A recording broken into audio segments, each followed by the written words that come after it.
रत्नागिरी जिल्ह्यातील चिपळूण येथे माजी सैनिक मुलांचे वसतिगृह असून त्याच परिसरात 58 कोटींचे सैनिक संकुल उभारण्यात येणार होते।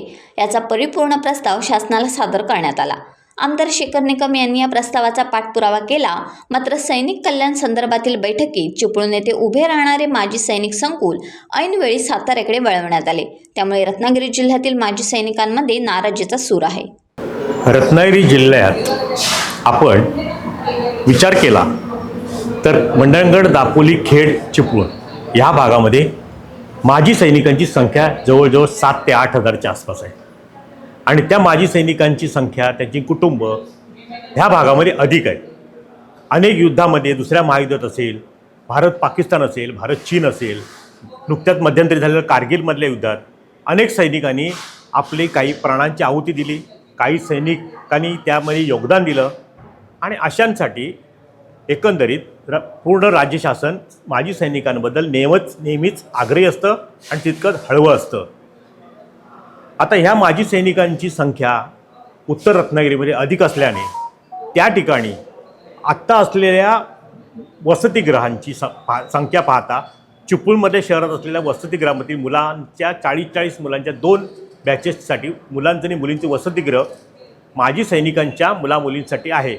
पण जवळजवळ ते वसतिगृह ब्रिटिशकालीन म्हणजे जवळ 1942च्या आसपासचं आहे आणि आता नव्याने बांधणं गरजेचं आहे आणि त्याचबरोबर तिथल्या मुलांची संख्या माजी सैनिकांच्या सुद्धा दिवसेंदिवस वाढत आहे।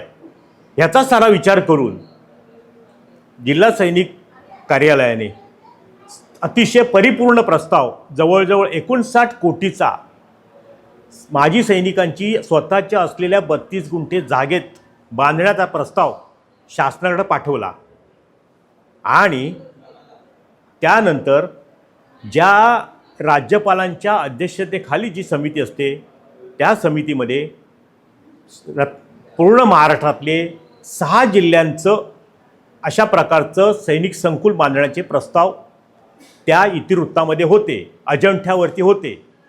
पण त्यामध्ये रत्नागिरी जिल्ह्याचाच प्रस्ताव हा परिपूर्ण होता। सर्व वन विभाग असेल, नगरपालिका असेल किंवा तुमच्या पर्यावरण सर्वांच्या परवानग्या एनओसी घेऊन तो प्रस्ताव परिपूर्ण होता। पण ऐन वेळेला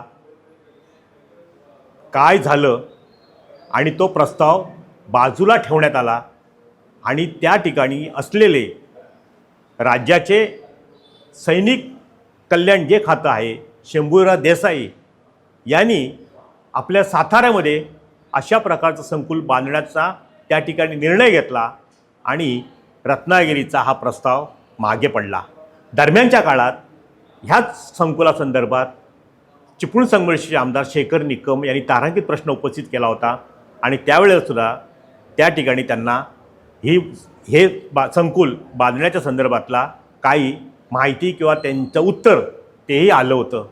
मग आता रत्नागिरी जिल्ह्याचा 59 कोटीचा परिपूर्ण चिपळूणचा प्रस्ताव ऐन वेळेला नाकारण्यात आला। विशेष म्हणजे रत्नागिरी जिल्ह्यातल्या सैनिकांच्या ज्या वेगवेगळे काय संस्था आहेत म्हणा किंवा त्या सैनिकांच्या संघटना आहेत त्यांचा जवळजवळ 7 ते 8 वर्ष या ठिकाणी हे संकुल वाहून पाठपुरावा चालू होता, त्यांची मागणी होती। उलट साताऱ्यामधून एकही मागणी कोणाची नव्हती। उलट साताऱ्याला मिळालेल्या माहितीप्रमाणे त्या ठिकाणी चांगल्या प्रकारचं सैनिकी शाळां मुलांसाठी म्हणा सैनिकांसाठी चांगल्या प्रकारची व्यवस्था आहे।